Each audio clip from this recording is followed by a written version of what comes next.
will make America safe again.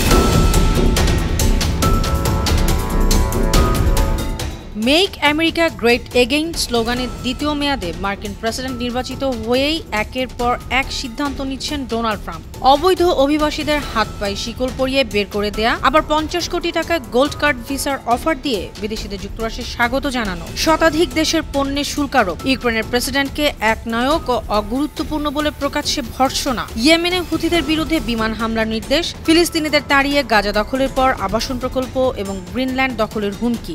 এসব সিদ্ধান্তের কারণেই ডোনাল্ড ট্রাম্প বর্তমানে বিশ্বের অন্যতম আলোচিত, সমালোচিত ও বহুল চর্চিত ব্যক্তি।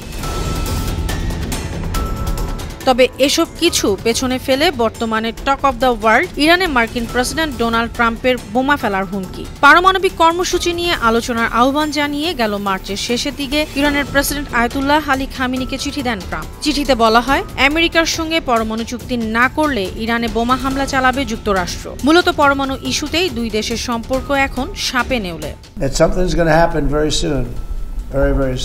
অথচ যুক্তরাষ্ট্র আর ইরানের মধ্যে একসময় ছিল গভীর বন্ধুত্বপূর্ণ সম্পর্ক। আজকের ইসরায়েল যুক্তরাষ্ট্রে যেমন সম্পর্ক বিদ্যমান, 46 বছর আগেও তার চাইতে বেশি ভালো সম্পর্ক ছিল তেহরান ওয়াশিংটনের। খামেনির নেতৃত্বে গড়ে ওঠা আন্দোলনে ইরানের শেষ সম্রাট মোহাম্মদ রেজা শাহ পাহলভি দেশ ছাড়ার পরই দুই দেশের সম্পর্ক তলানিতে গিয়ে থাকে।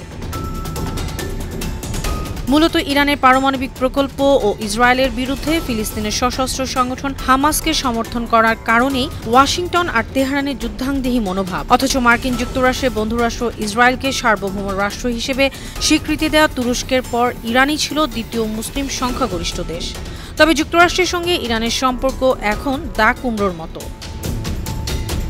ব্যাপক কূটনৈতিক প্রচেষ্টা ও অনেক আলাপ আলোচনার পর 2015 সালে সাবেক প্রেসিডেন্ট বারাক ওবামার আমলে যুক্তরাষ্ট্রসহ 5 পারমাণবিক দেশ ও জার্মানির সঙ্গে ইরানের পারমাণবিক চুক্তি সই হয়। তবে 2018 সালে ট্রাম্প তার প্রথম মেয়াদকালে পরমাণু চুক্তি থেকে যুক্তরাষ্ট্রকে প্রত্যাহার করে নেন। এতে ওয়াশিংটন তেহরান সম্পর্কে ফের জটিলতা তৈরি হয়।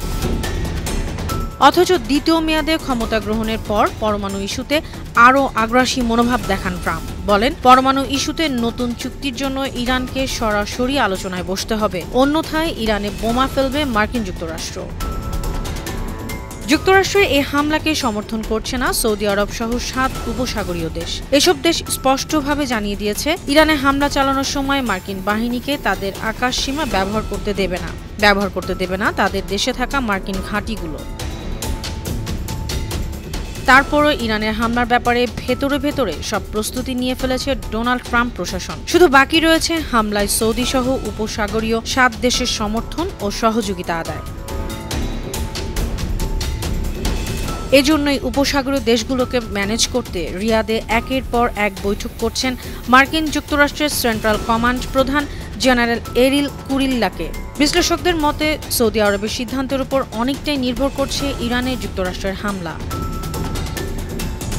তবে ট্রাম্পের হামলার হুমকিকে একদমই পাত্তা দিচ্ছে না ইরান, বরং পাল্টা হুঁশিয়ারি দিয়ে দেশটির সর্বোচ্চ নেতা আয়াতুল্লাহ আলী খামেনি বলেছেন, ইরানে হামলা হলে কঠিন জবাব দেওয়া হবে, মার্কিন হুমকির কাছে ইরান মাথা নত করবে না।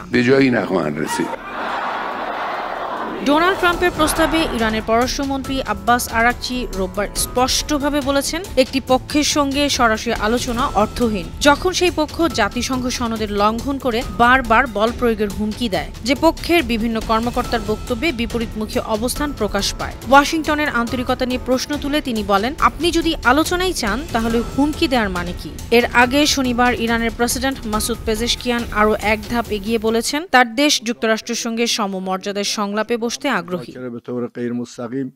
আন্তর্জাতিক ডেস্ক, বানো টিভি।